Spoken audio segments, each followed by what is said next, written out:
Herkese merhaba arkadaşlar. Bugün gerçekten feci bir yağmur yağdı ve hava kükredi falan.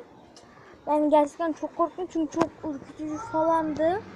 Böyle yukarıda dumanlar falan vardı. Şu su birikintilerini görüyorsunuzdur zaten. Bakın. Şu bölgeler, şuralar falan.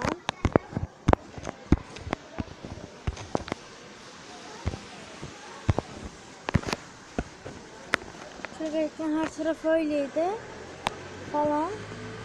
Şurada bir su birinkisi var bakın. Şurada. Aynen. Şurada. Görüyor musunuz?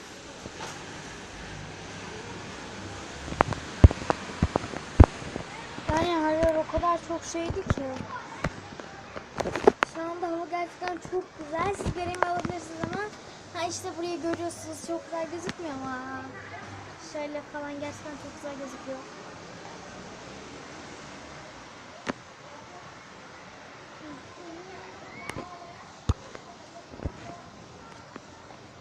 Arkadaşlar bakar mısınız? Güzel gözüküyorlar. Ve burada çok güzel gözüküyor. Bakar mısınız? Şekil şekil.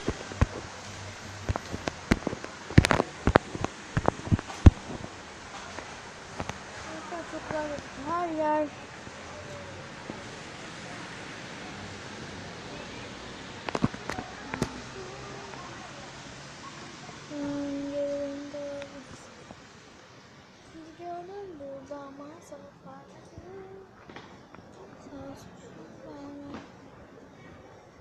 Şu anda yukarıdayım. Bunu çekiyorum.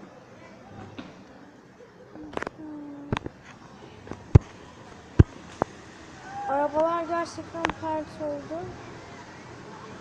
Ağaçlar falan o kadar çok şey olmuştu ki arkadaşlar.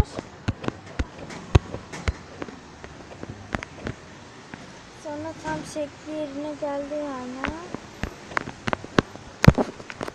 Çok güzel bir koku falan var arkadaşlar. Muhteşem kokuyor.